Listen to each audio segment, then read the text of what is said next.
You'd be hard-pressed to find an article about ugly Pontiacs without the Aztec on it. The car is legendary for its poor aesthetic reception.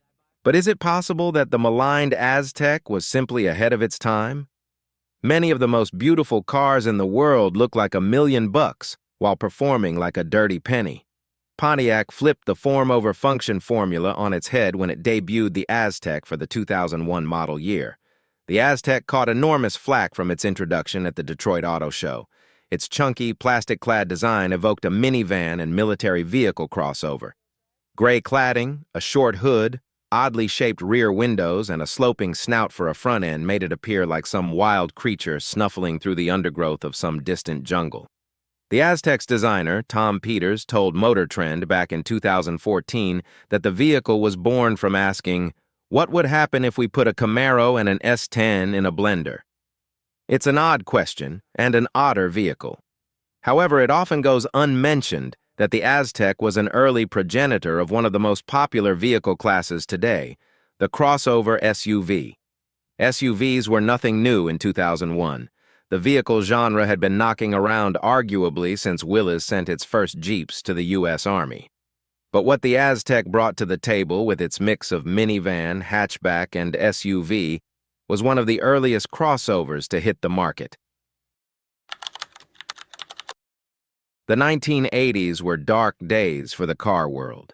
Reeling from the gas crises of the 1970s, manufacturers made up for a lack of performance by building some of the most stunningly ugly cars in existence. Enter the Pontiac Fiero 2M4. The Fiero arrived in two flavors, the Coupe 2 M4 model and the Fastback GT. The GT model somehow pulled off sleek and muscular, but the 2M4 evoked a JV wrestler who wasn't quite ready for varsity. Its flat platform rear, replete with luggage rack and thin cosmetic spoiler, utterly ruined whatever charm the GT brought to the table. Pontiac Vice President Bill Hoagland is the man responsible. Seeking a two-seat sports car that could double as a commuter, he pushed the production of what would become one of Pontiac's most misunderstood vehicles.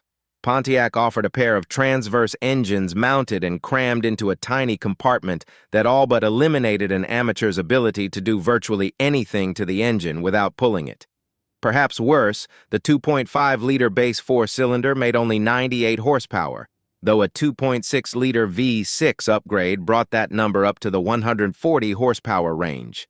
Performance-wise, it was outpunched by the Fox-body Mustang of the same era, and the Mustang offered the luxury of passenger seats. Frankenstein together from the parts bins of other GM projects, the Fiero never found its footing, and it slipped away after the 1988 model year. The 80s weren't just the decade of Culture Club and Gordon Gekko. In 1984, Dodge and Plymouth introduced an all-new form of kid hauler, the minivan. Vans had long been in vogue for transporting goods, but the Caravan and Voyager presented consumers with a family-friendly choice geared toward being the go-to for family road trips. Never to be outdone by the likes of Mopar, General Motors turned its attention to the minivan market. Pontiac debuted a futuristic concept at the Chicago Auto Show in January 1986. Dubbed the Transport, like transportation but also, sporty. The concept caught enough attention to enter full production for the 1990 model year. The main problem with the Transport is how terribly it has aged. The production model had decidedly less glass than the futuristic concept, but the bones were there. A sweeping windshield sloped down to an enormous front overhang, giving it the appearance of an overbite, and all the curves and angles seemed to be in precisely the wrong places. The Transport design is 30 years old at this point, and it suffers from a common flaw of futuristic designs.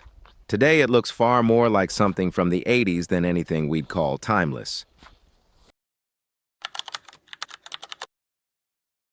The only things happening in the 1980s. Not to be confused with the flaming bird logo on the Pontiac Firebird, the Pontiac Phoenix was short-lived and quickly forgotten. Produced over 2 generations between 1977 and 1984, the Phoenix was a compact platform that offered everything from coupes to 4-door hatchbacks. The advent of front-wheel drive inspired a drivetrain switch when Pontiac introduced the second generation in 1980. With a design that looked like a blend of the Volkswagen Kübelwagen, the doomed Chevrolet Chevette, and an ancient ground sloth, the four-door hatchback was a standout for all the wrong reasons. Contributing to Pontiac's woes, the second-gen Phoenix was built on the ill-fated X body platform. The Phoenix rose from the ashes of the first generation with a redesigned body that was marginally less ugly by 80s standards, but the flaws of the X body, including poor build quality, faulty parts, bad brakes, and poor performance, doomed it as surely as any aesthetic flaws would have. Poorly engineered and hated by the industry, the Phoenix melted into the past after the 1984 model year, having failed in its mission to take on the influx of compact imports flooding the market. The ethos of 1980s automobile design leaves no shortage of ugly Pontiacs to choose from. Perhaps the biggest shame about this iteration of the Tempest is the stark contrast it presents to the historic nameplate. The original Tempest featured one of the best engines ever put in a Pontiac and had a great run in the heyday of the muscle era before bowing out in 1970. The 1980s version was a far cry from that. Unfortunately, some bright minds at Pontiac thought it would be a great idea to slap the name on the Chevrolet Corsica and sell it in Canada as a Tempest between 1987 and 1991. The era is not known for its high design ideals, especially in budget compact sedans, and the entire endeavor is little more than an insult to the memory of the mighty Tempest name. The Canadian Tempest came in two trims, base and LE. Shelling out for the upgraded trim wouldn't save the car's looks. The lines were boring and plastic abounded. Pontiac would have been better off simply calling this the Pontiac car, because that's what it looks like, a generic rattletrap that qualifies as an automobile by virtue of its four wheels, engine, and steering wheel. Speaking of generic sedan design, the often forgotten Sunbird was also a misstep for Pontiac. The second-generation Sunbird, also known as the J2000, hit the streets for the 1982 model year. It was part of a broader GM effort to shift from rear to front-wheel drive. J platform cars rolled off the assembly lines at Pontiac, Chevrolet, Buick, Oldsmobile, and even Cadillac. The front end lifted directly from the third-generation Firebird parts bin should tell you what you need to know about the Sunbird. Unfortunately, no beefy V8 lurked behind those headlights. In an effort to give the Sunbird some pep, Pontiac introduced a turbocharger that boosted horsepower from 84 to 150. It was a huge leap in power and a decent number for the time, but it wasn't enough to push the Sunbird past grocery getter status. It seems clear that the Sunbird team's design decisions were based on economics rather than passion or performance.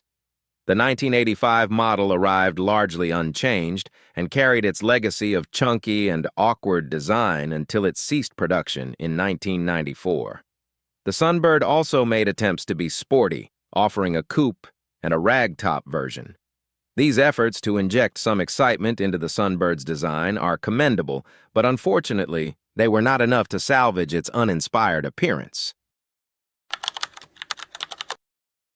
The Pontiac GTO was one of the coolest muscle cars ever to grace the open road. Maybe that's why it's such a shame that the reboot was so plain. The American muscle car renaissance was getting into full swing at the opening of the millennium, but alas, Pontiac missed the party.